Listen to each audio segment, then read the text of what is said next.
आज मेरी बहू ने तीसरे बच्चे को जन्म दिया था और मैंने अभी तक अपनी बहू की शक्ल तक नहीं देखी थी, क्योंकि मेरा बेटा हर टाइम अपनी बीवी को बुर्के में बंद रखता था। मेरी बीवी बहुत नेक है और किसी के सामने नहीं आती। मैं हर टाइम सोचती कि भला बहू का मुझसे क्या पर्दा है, लेकिन मेरा बेटा उसे मेरे सामने भी बगैर बुर्के के नहीं आने देता था। आज बहू ने तीसरा बच्चा जन्मा था तो मैंने चुपके से नर्स को कुछ पैसे दिए और कहा, मेरी बहू को बेहोशी का इंजेक्शन लगा दो, मुझे उसका सिर्फ चेहरा देखना है। कुछ देर बाद नर्स ने मुझे अंदर बुलाया तो मैंने बहू का नकाब उतारकर बहू के मुंह देखा तो मेरे पैरों तले से ज़मीन निकल गई, क्योंकि वहाँ तो मेरी अजीब सी गरीब बहू सामने चाय का कप रख कर बोली, मम्मी जी आपको कुछ और चाहिए? मैं आज अपने जज्बात को ज़्यादा काबू नहीं कर पाई थी, इसलिए बोली हाँ चाहिए। मेरी बहू रुक गई और बोली, जी कहिए। मैं बोली, अपने चेहरे से नकाब उलट दो, मैं तुम्हें देखना चाहती हूँ। मेरी बहू की आंखों में डर उतर आया था। वो अपना बुर्का संभालते हुए भागकर मेरे कमरे से निकल गई, जबकि मैं अंदर ही जलकर रह गई थी। ना जाने साहिल को उसमें क्या नजर आया था जो अपनी बीवी बनाकर घर ले आया था। मेरी बहू को ब्याह कर लिया। अब 4 साल हो चुके थे, मगर आज तक मैंने उसकी शक्ल तक नहीं देखी थी। खैर, मैंने अपना सर झटक दिया और चाय पीकर आराम करने के लिए लेट गई। साहिल काम से लौटा तो अपनी बेटियों के साथ प्यार करने लगा था। अल्लाह ने उसे 2 बार रहमत से नवाजा था। वो दोनों बेटियां हूबहू साहिल पर ही गई थी। मैं दिल ही दिल में दुआ कर रही थी कि एक बच्चा तो माँ पर चला जाए, ताकि मुझे पता हो कि मेरी बहू दिखने में कैसी है। साहिल मेरे पास आकर बैठ गया। बोला, मम्मी आप आलिया से बार बार क्यों फरमाइशें करती है कि वो आपको अपना चेहरा दिखाए? मम्मी, मैंने कितनी बार आपसे कहा है कि यह पूरी तरह से पर्दा करती है और निहायत ही परहेजगार नेक बहू है आपकी। आपने ही तो नेक बहू की फरमाइश की थी, भूल गई क्या? मैं दिल ही दिल में कुढ़कर रह गई थी। आजकल की औरतें तो जरा सी भी बात हो तो शोहर को जाकर बता देती है। मैं चुप हो गई थी, क्योंकि मैंने ही साहिल को कहा था वो जहाँ मर्जी शादी कर ले, जिस लड़की को चाहे अपनी बीवी बना कर लाए, मगर उसमें शर्म हया होनी चाहिए, नेक सीरत हो और पर्दे की पाबंद हो। साहिल जब आलिया को ब्याह कर लाया तो वो बुरखे में ही यहाँ वहाँ घूमती रहती। ये देखकर कभी कभार तरस आ जाता तो कभी कभार हंसी आ जाती। मुझे तो यही शक था कि शायद ये सब मुझे लुभाने के लिए करने लगी थी, लेकिन अगर के ढोंग ही होता तो इन 4 सालों में खुलकर सामने आ जाता। बस अब बहुत हो गया था। मैंने भी सोच लिया था कि कैसे भी करके मैं इसकी शक्ल देख कर रहूँगी।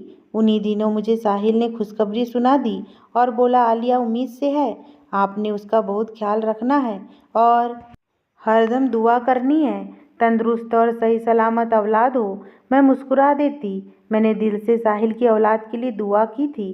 शाम हुई तो साहिल का फ़ोन मुझे आ गया था। बोला, मम्मी आज रात को मैं काम के सिलसिले में दूसरे शहर जा रहा हूँ, अब सुबह ही मुलाकात होगी, आप आलिया का ख्याल रखिएगा। मैंने उसे कहा, तुम बेफिक्र रहो। थोड़ी देर के बाद ही आलिया भी मेरे पास आ गई और बोली, मम्मी साहिल तो आज घर नहीं आएंगे, आप ऐसा करो अपनी दवा खाकर सो जाओ, मैं भी आराम करने लगी हूँ। मैंने सर हिला दिया तो वह चली गई थी। मुझे शाम को जल्दी ही सो जाने की आदत थी, क्योंकि रात 3 बजे उठकर तहज्जुद की नमाज पढ़ा करती थी। हर रात की तरह मैं नमाज पढ़ने के लिए उठ गई थी। बाहर जाकर वजू करने लगे तो मुझे कुछ गुनगुनाहट की आवाज़ सुनाई देने लगी थी। मैं बहू के कमरे के पास से गुजर रही थी तो मर्दाना आवाज़ ने मुझे चौंका दिया था।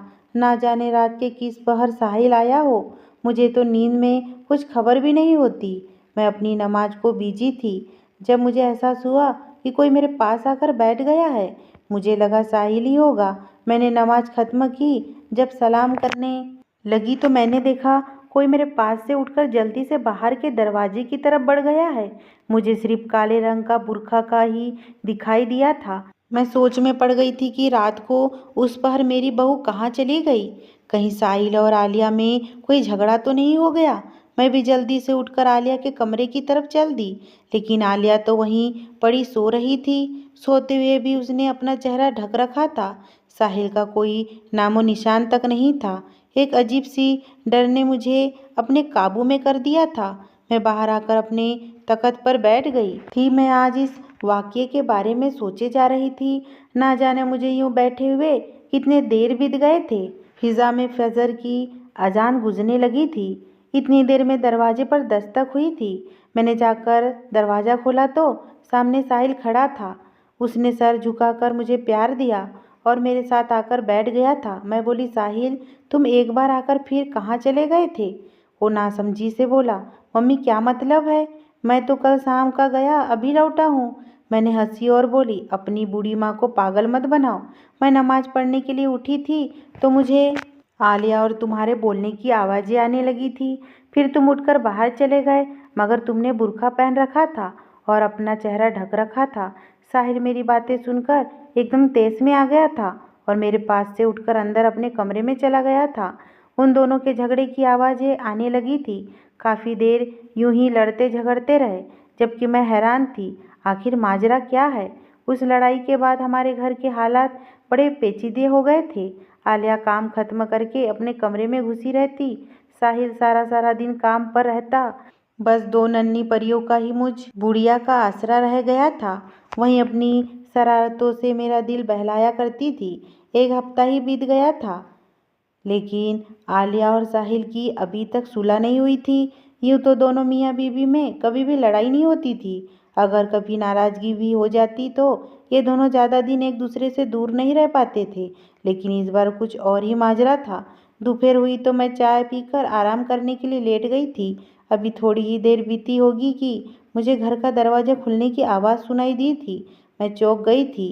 एक साया काला बुर्का पोश में जो मेरी बहू के कमरे में घुस आया था। मैं हैरान रह गई थी कि अब यह कौन है? क्या यह उस रात वाला आदमी तो नहीं? मगर फिर मैंने कानों में हाथ लगाकर अल्लाह से माफ़ी मांगी थी। मैं नमाजी परहेजगार औरत थी, यूं ही किसी पाक दामन औरत पर शक नहीं कर सकती थी, क्योंकि मेरी बहू तो बहुत अच्छी और शरीफ और पर्देदार औरत थी। आज तक मैंने उसमें कोई बुराई नहीं देखी थी। मुझे सिर्फ और सिर्फ उसे इस बात पर बातचीत करनी थी कि वह मुझसे अपना चेहरा क्यों छुपाती है, मगर मैं इस बात को भी उसकी शराफत समझकर चुप रह जाती थी। इसलिए मैंने सोचा कि मैं सारे मामले का खुद जायजा लेकर किसी नतीजे पर पहुंचूंगी। मैं धीरे से उठी और कदम कदम चलाती हुई अपनी बहू के कमरे में पास जाकर खड़ी हो गई थी। कमरे से मेरी बहू की बातचीत करने की आवाज़ें आ रही थी। मैं बड़ी देर खड़ी रही। मुझे मर्दाना आवाज़ से बात करती हुई सुनाई देने लगी थी। मैं डर कर 2 कदम पीछे हट गई थी। मैं अपने कमरे में आकर रोने लगी कि ना जाने मेरी बहू किन रास्तों पर चल पड़ी है। मेरा एक ही तो बेटा था। अगर बहू उसके साथ भी बेवफाई करती तो मैं यह सब कैसे बर्दाश्त कर सकती थी।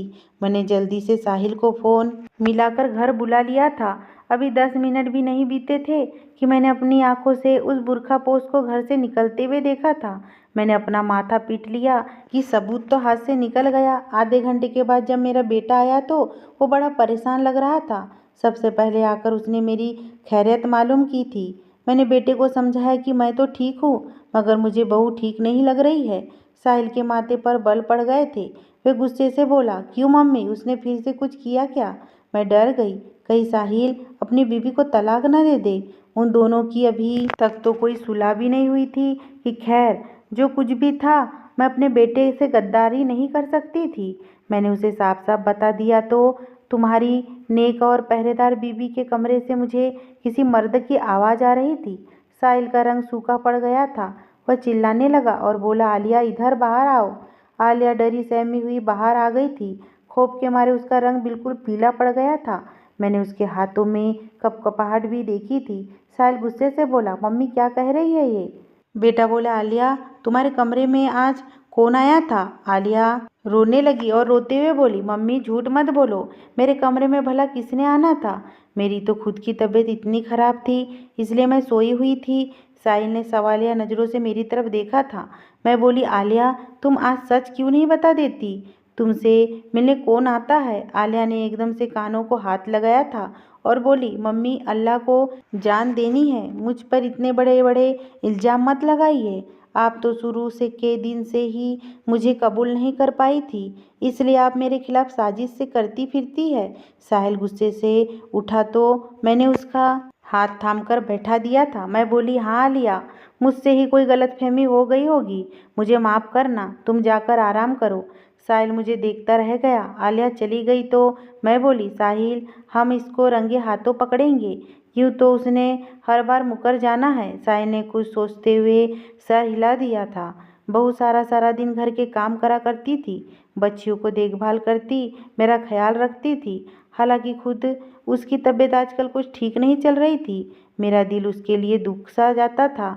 मैं सोचती रहती थी, आखिर हकीकत क्या है। यूं ही दिन बीतते जा रहे थे, मेरी बहू का पेट बढ़ता गया, लेकिन आज तक मैंने उसकी शक्ल सूरत देखने से बिल्कुल महरूम थी। एक दिन बड़ी तेज बरसात हो रही थी। साहिल भी काम वाली जगह पर फंस गया था। मैं अपने कमरे में बैठी काजा नमाज पढ़ने में बिजी थी जब मैंने किसी को घर में घुसते हुए देखा था। मैं उठकर अपनी खिड़की पर खड़ी हो गई थी। मैंने देखा वही बुर्खापोश मेरी बहू के कमरे में गया था। मैंने जल्दी से उठकर साहिल को फ़ोन किया। वह बोला, मम्मी मैं अभी रास्ते में ही हूँ, बस 3 मिनट में घर पहुँच जाता हूँ। वह घर आ गया था। मैंने उससे बताया कि वो बुर्खा वाला आदमी तुम्हारी बीवी के कमरे में ही है। बरसात अब रुक चुकी थी। साहिल अपने कमरे के दरवाजे के पास जाकर खड़ा हो गया। फिर वो बड़ी देर यूं ही खड़ा रहा और धीरे धीरे नीचे बैठकर चला गया और रोने लगा था। मैं हैरत से उसे देख रही थी। आखिर क्या मांजरा है जो मेरा बेटा यूं फूट फूट कर रो रहा है। फिर अचानक ही उठकर खड़ा हो गया और खुद को दराज की ओट में छुपा दिया था। बुरखापोश जल्दी से हमारे घर से निकलकर बाहर चला गया था। मेरी बहू ने इधर उधर चल फिर कर उस बात की छानबीन कर ली कि कोई मुझे देख तो नहीं रहा था। क्या साहिल अभी तक नहीं आया है? साहिल वहाँ से उठकर मेरे कमरे में आ गया था। मैं बोली, साहिल तुमने उसको पकड़ा क्यों नहीं? आज तो तुम मौके पर घर पहुँच गए थे। साहिल बोला कि मम्मी कुछ ही दिनों में वो बच्चों को जन्म दे देंगी। मैं जल्दबाजी में कुछ गलत कदम नहीं उठाना चाहता। कुछ दिन और इंतज़ार करता हूँ। मैं चुप होकर रह गई थी। इस वाक़ये को 3 दिन बीत गए थे। मेरी बहू दर्द से तड़पने लगी थी और रोते हुए बोली, मम्मी मुझे अस्पताल ले जाओ, लगता है मेरी डिलीवरी का टाइम आ गया है। मैंने अपने बेटे साहिल को जल्दी से फ़ोन करके बुलाया था और बहू को जल्दी से अस्पताल ले गई। आज मेरे पास मौका ही मौका था और मेरे दिमाग ने भी काम करना शुरू कर दिया था और मैं जल्द से नर्स के पास गई और उसके हाथ में नोट रखकर कहा, मेरी बहू को बेहोशी का इंजेक्शन लगा दो, मुझे उसका चेहरा देखना है। नर्स मेरी तरफ बड़ी हैरान परेशान होकर देख रही थी और फिर पैसों को देखा और मान गई थी। एक बार आपकी बहू बच्चा जन्म दे दे तो मैं फिर आपका काम कर दूंगी। 3 घंटे के बाद नर्स बाहर आई और बोली, मुबारक हो, आपके घर पोता हुआ है। मेरी खुशी का ठिकाना नहीं रहा। फिर थोड़ी देर के बाद उस नर्स ने मुझे इशारा करके कमरे में आने को कहा। दबे कदमों को उठा उठा कर बहू के कमरे में गई तो सामने वाला मंजर देखकर मेरी रूह फना हो गई, क्योंकि वहाँ तो मेरी बहू नहीं बल्कि बेड पर पड़ी शख्सियत मुझे 26 साल पीछे लेकर गई। मेरा नाम सायरा है। हम 7 भाई बहन थे। मुझसे बड़े 5 भाई थे और फिर मैं और एक छोटी बहन थी। दोनों बहनें अपने घर में बड़ी राज करते थे। घर में हर कोई हमसे बड़ी मोहब्बत करता था। क्योंकि मैं बड़ी थी और घर की पहली लड़की थी, इसलिए मेरी हर जायज़ नाजायज़ फरमाइशें पूरी की जाती थी। मेरा बचपन में ही निकाह कर दिया गया था। मेरी बुआ का बेटा और मैं एक दूसरे से बहुत मोहब्बत करते थे। 2 साल बाद हमारी शादी होना था, मगर जब टाइम आया तो बुआ का इंतकाल हो गया था। उस टाइम में तो शर्मा हया की वजह से इरफान का साथ ना दे पाई, मगर मैंने ये ड्यूटी अपनी छोटी बहन आफरीन को लगाई थी, वही इरफान का ख्याल रखे और मैं अपनी छोटी बहन आफरीन से उस तक मैसेज पहुंचा देती थी। जिस दिन बुआ का 40वां था, मैंने ही पूरे घर के इंतजाम संभाल रखे थे। उस शाम जब मैं थक हार कर छत पर थोड़ा आराम करने गई तो इरफान भी उधर ही आ गए थे। वे बोले, तुमसे माफ़ी मांगना चाहता हूँ। मैं बड़ी हैरान थी कि आखिर किस बात की माफ़ी। फिर वो रोने लगा। मैं भी रोने लगी थी। मैं बोली, यूँ रोने से तो बुआ की रूह को तकलीफ़ होगी। इरफान बोला, मैं जो करने वाला हूँ उससे तो मम्मी की रूह तड़प जाएंगी। इरफान ने मेरे मुंह पर मुझे 3 बार तलाक देकर चला गया था, जबकि मैं गम में हो गई थी। आखिर मेरे साथ यह क्या हो गया था? मैं वहीं बैठकर रोने लगी थी। तभी नीचे शोरगुल होने लगा था। मैं भागकर नीचे गई तो पता चला कि मेरी बहन आफरीन लापता हो गई है। मैं भागकर आफरीन के कमरे में आ गई। वहाँ एक खत पड़ा हुआ था। जब मेरी नज़र उस पर पड़ी तो मैंने वे खत उठाकर पढ़ा तो उसमें लिखा हुआ था कि मैं और इरफान एक दूसरे को बहुत पसंद करते हैं। मैं यह जानती हूँ, अगर हमने घर में शादी की बात की तो बहुत बड़ा फसाद खड़ा हो जाएगा और जुदाई हमारा मुकद्दर बन जाएंगी। इस्लाम में दो बहनें एक मर्द के निकाह में नहीं रह सकती, इसलिए बाजी को इरफान ने तलाक दे दिया है। मेरे लिए तलाक एक जहर से कम नहीं था। खत पढ़कर नीचे गिर गई थी और मैं ये सोच रही थी कि मेरी ही बहन ने मेरे पीठ में छुरा घोंपा है। मैं तो शर्म हया के मारे कभी इरफान से बात नहीं कर पाई थी। बचपन से ही एक दूसरे से मोहब्बत करते थे और अचानक ये सब हो गया था। मैं कैसे बर्दाश्त कर पाती? जब मैं अपने आप को कोस रही थी कि अपनी बहन को मैंने अपने शोहर से दूर रखा होता और फिर मम्मी ने मुझसे आकर वो खत छीन लिया था। फिर ना जाने क्या हुआ, क्योंकि मैं तो बेहोश हो चुकी थी। जब मुझे होश आया तो मैंने अपने पांचों भाई को अपने पास खड़े पाया था। वह मुझसे बातें करने आए थे कि वो इरफान और आफरीन को पाताल से भी निकाल लेंगे और उन्हें कड़ी सजा देंगे, मगर मैंने अपने भाइयों के सामने हाथ जोड़ दिए थे। मैं बोली कि आप मुझ पर ये सितम हरगिज़ मत कीजिएगा। मैं ज़िंदगी में दोबारा उन दोनों का कभी सामना नहीं करना चाहती। उस दिन के बाद आफरीन और इरफान का किस्सा हमेशा के लिए ख़त्म हो गया था और मेरी ज़िंदगी का इम्तिहान अब शुरू हो गया था। मेरे पापा मेरा रिश्ता ढूंढने लगे। लोग कहने लगे कि अगर आपकी बच्ची में इतने ही गुण होते तो उसको तलाक ही क्यों होता। मेरे बहुत बार रिश्ता आया और वो लोग ठुकरा कर चले जाते। मुझे यह सब सहना पड़ा था। मैं दिन भर इसी उलझन में डूबी रहती, मगर जो ही रात होती अपने दिल के गुब्बारे फोड़ने बैठ जाती थी। सारी सारी रात रोती रहती थी। फिर मेरा इम्तिहान ख़त्म कर दिया गया था। अब मेरे लिए अशफाक का रिश्ता आ गया और मैं शादी करके उनके घर आ गई। उन्होंने मुझे दुनिया भर का प्यार दिया और मुझे हर चीज़ ला कर दिया, लेकिन मैं अपने अंदर से वो अजियत निकाल ना सकी थी जो मुझे मेरी बहन ने दे दी थी। मैं अपने शोहर को हर लड़की से बचा कर रखती थी। मुझे हर औरत पर शक होता था, इसलिए मैंने साहिल के लिए खुद से कोई रिश्ता नहीं ढूंढा था। मैंने शादी का ख्याल उसके हाथ में दे दिया था। मैं बोली कि तुम ही लड़की देखकर शादी करके बहू को घर लाऊंगे, मगर मेरी एक शर्त है कि लड़की बिल्कुल शरीफ हो। और बाद में मेरी बात को अपने पल्लू से बांध दिया था। वो एक बहुत ही ज़्यादा पर्देदार लड़की को ब्याह कर लाया था, मगर आज उस लड़की के पर्दे का भी भांडा फूट गया था। मैं साहिल के कमरे से निकल गई थी। मैंने पोते को हाथ में लिया और प्यार किया। साहिल भी बहुत चुप लग रहा था। 3 दिन के बाद बहू घर आ गई थी। अब वो बेहतर लग रही थी। मैं उसके पास बैठी पोते को प्यार कर रही थी। जब मैं बोली, आफरीन कैसी है, मेरी बहू की सिर्फ आंखें ही मुझे नजर आ रही थी। उन आंखों में बड़ी बेचैनी थी। वो बिल्कुल चुप थी। मैं बोली, सच बता, क्यों नहीं देती? और रोते हुए बोली, आफरीन तो 12 साल पहले ही कैंसर के मर्ज में मुकाबला होकर अपनी जान गंवा बैठी थी। मरते दम तक उसके लबों पर सिर्फ आपका ही नाम था। मम्मी कहती थी कि मुझे सायरा की हाय खा गई है। मुझे कुछ भी नहीं मिला इस मोहब्बत से अपने रिश्ते गंवाए इरफान को पाने के लिए, मगर इरफान भी मेरा ना बन सका। आलिया आफरीन और इरफान की बेटी थी। मैंने जब नर्स से कहकर उसे बेहोशी का इंजेक्शन लगवाया था, मैं बिस्तर पर आलिया की जगह आफरीन की जवानी देखकर हैरान रह चली गई थी। आलिया बहू अपनी माँ की काफ़ी थी। आलिया का शब्द सुनकर मैं हैरान हो गई थी। मैं बोली, क्या मतलब? आलिया रोते हुए अपनी दास्तान सुनाने लगी थी। वह बोली, मैंने जब से होश संभाला था हर टाइम अपने माँ बाप को लड़ते झगड़ते ही पाया था। अब्बू अम्मी से बहुत लड़ाई करते थे। वे अक्सर कहते थे कि मैं तुम जैसी कोयले के खातिर सायरा जैसा हीरा गवा दिया। अब्बू आपको भूल नहीं पाए थे, आपके रुखसार के दीवाने थे। मेरी मम्मी इस गम को दिल से लगाकर इस दुनिया से चली गई थी। फिर मेरी साहिल से शादी अचानक हो गई थी। जब मैं रुखसत होकर आई और आप पर नज़र पड़ी तो मेरी भी कयामत हिल कर रह गई थी, क्योंकि आपकी बहुत सी तस्वीरें हमारे घर में भी थी। मैंने साहिल को सारी दास्तान सुनाई तो हम उस फैसले पर पहुँचे कि मैं हर टाइम बुर्का पहन कर रखूँगी, वरना बिना वजह आपको परेशानी होगी और आप मुझे तलाक दिलवा देंगी। साहिल ने मुझसे वादा लिया था कि मैं अपने बाप से कोई बातचीत नहीं रखूंगी। मैंने यह वादा निभाई थी, मगर फिर पापा जिद करने लगे कि वे आपकी एक झलक देखना चाहते हैं, वे आपसे मिलना चाहते थे।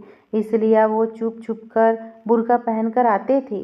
मैं यह बात साहिल से इसलिए छुपाती थी क्योंकि साहिल मुझे घर वालों से मिलने से रोकते थे। मेरा बीता हुआ कल मेरी नज़रों के सामने घूम गया था।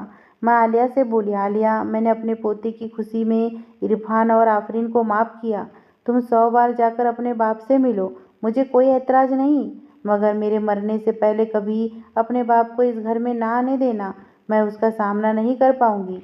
आलिया ने उठकर मुझे गले से लगा लिया था। साहिल ने भी मुझसे माफ़ी मांग ली थी। मैंने दिल बड़ा कर लिया था।